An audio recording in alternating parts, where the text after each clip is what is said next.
প্রামাণিক বাড়ির দুর্গাপুজোর কাহিনী। নমস্কার বন্ধুরা, স্বাগত আমাদের চ্যানেলে। সম্পূর্ণ তথ্যটি বিশিষ্ট লেখক শ্যামসুন্দর দত্তের লেখা প্রামাণিক বাড়ির দুর্গাপুজোর কাহিনী সম্পর্কিত তথ্যাবলী। আপনাদের কাছে অনুরোধ, ভিডিওটি আপনারা সম্পূর্ণ দেখুন। প্রতিটি প্রাচীন দুর্গাপুজোকে ঘিরে একটা না একটা ইতিহাস আছে। তেমনি মুর্শিদাবাদ জেলার বহরমপুর সদর মহকুমার রেজিনগর থানার অন্তর্গত শক্তিপুরের বাবুপাড়ার দুপুকুরিয়া গ্রামের জমিদার প্রামাণিক বাড়ির প্রাচীন ঐতিহ্যবাহী দুর্গোৎসব তার ব্যতিক্রম নয়। প্রামাণিক বাড়ির 280 বছর ধরে দুর্গাপুজো আজও স্বমহিমায় চলছে।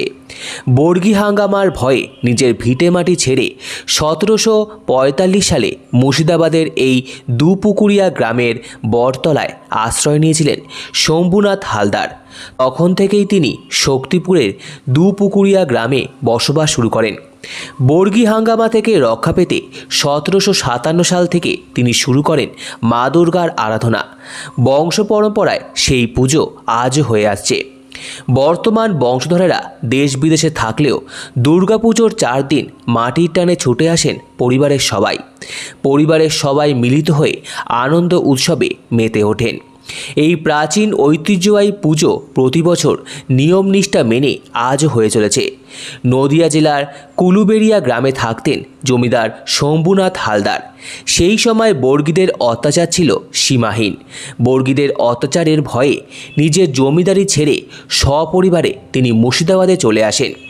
বণিক সম্প্রদায়ের এই বিত্তবান পরিবার ব্রিটিশ সরকারের কাছে জমিদারির স্বত্ব ক্রয় করে বিরাট জমিদারি গড়ে তুলেছিলেন। ব্রিটিশ সরকার শম্ভুনাথ হালদারকে প্রামাণিক অর্থাৎ শ্রেষ্ঠ পদবি প্রদান করেছিলেন। এই বংশের জমিদার গোষ্ঠবিহারী প্রামাণিক রাজাবাবু নামে পরিচিত ছিলেন। মূলত শম্ভুনাথ প্রামাণিকের আমলেই দুর্গাপুজো শুরু হয়েছিল বলে জানা যায়। বর্তমান বংশধর প্রসেনজিৎ প্রামাণিক বললেন, 1757 সালে তাদের পূর্বপুরুষরা শুরু করেছিলেন মা দুর্গার আরাধনা। প্রায় 280 বছর ধরে বংশ পরম্পরায় তাদের বাড়ির এই দুর্গোৎসব আজও সমানভাবেই চলে আসছে। বহু মানুষের সমাগম হয় এই পুজোর প্যান্ডেলে। দূর দূর থেকে ভক্তরা ছুটে আসেন এই বনেদি বাড়ির পুজো দেখতে। পুরোহিত হারাধন রায়ের পর তার পুত্র পচা রায় বংশ পরম্পরায় পৌরোহিত্যের কাজ করে চলেছেন। এই বর্গী শব্দটা মারাঠি শব্দ থেকে এসেছে। এরা মূলত মারাঠা সাম্রাজ্যের হালকা অশ্বারোহী ভাড়াটে বাহিনী। বর্গীরা মূলত অত্যাচার করত মারাঠা সাম্রাজ্যের বিস্তারের জন্য। বাংলায় বরাবর আক্রমণের মূল উদ্দেশ্য ছিল মারাঠা সাম্রাজ্যের আধিপত্য বিস্তার করা এবং বাংলার সম্পদকে নিজেদের সাম্রাজ্যের অধীনে আনা, যা বর্গী হাঙ্গামা নামে পরিচিত। এই সময়কালে বাংলায় তারা গণহত্যা, লুটপাট, অগ্নিসংযোগ, নারীদের ওপর অত্যাচার এবং অপরাধমূলক কাজ করত। 1742 থেকে 1751 সালের মধ্যে মারাঠারা পরপর 5 বার বাংলা আক্রমণ করে, কিন্তু বাংলার নবাব আলীবর্দী খাঁ তাদের প্রতিটি আক্রমণ ব্যর্থ করে দেন। তা সত্ত্বেও মারাঠাদের অবিরত আক্রমণের ফলে বাংলার অর্থনীতি মারাত্মক ক্ষয়ক্ষতির সম্মুখীন হয় এবং শেষ পর্যন্ত 1751 সালে একটি শান্তি চুক্তি স্বাক্ষরের মধ্য দিয়ে বাংলায় মারাঠা আক্রমণের অবসান ঘটে। অবশেষে নবাব আলীবর্দী খাঁ মারাঠাদের বার্ষিক হারে 12 লক্ষ টাকা কর প্রদান করতে রাজি হন। প্রায় 300 বছরের প্রাচীন বিস্তৃত পায় সেই করিয়ারা বর্গার বাড়ি এবং কাছারি বাড়ি আজও জমিদার প্রামাণিক বাড়ির স্মৃতি বহন করে।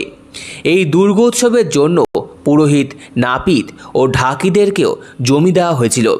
সেই যুগেও অনেক দুর্গোৎসব কমিটি সরকারি অনুদান পেত। প্রামাণিক বাড়ির পুজো কমিটির সদস্যরাও সরকারি অনুদান পেয়েও প্রত্যাখ্যান করেছিলেন। এছাড়াও কাছারি বাড়িতে পরিবারের কুলদেবতা গোপীনাথ ঠাকুর জিউ দেবতার নামে পৃথক মন্দির তৈরি করা হয়। মন্দিরে সোনার গোপীনাথ ঠাকুরের মূর্তি ছাড়া খড়ম, লাঠি ও সিংহাসন তৈরি করা হয়। দুঃখের বিষয়, গোপীনাথ ঠাকুরের মূর্তিসহ সমস্ত সামগ্রী চুরি হয়ে যায়, কিন্তু পরিবারের কুলদেবতা গোপীনাথ ঠাকুরের আজও নিয়মিত পুজোপাঠ চলে। এই কাছারি বাড়িতেই লক্ষ্মী পুজো হয়। আলীবর্দী খাঁর আমলে গ্রামে কালাজ্বর ও ম্যালেরিয়ার মহামারীর আকার নেয়। বহু মানুষ মৃত্যুর মুখে ঢলে পড়ে।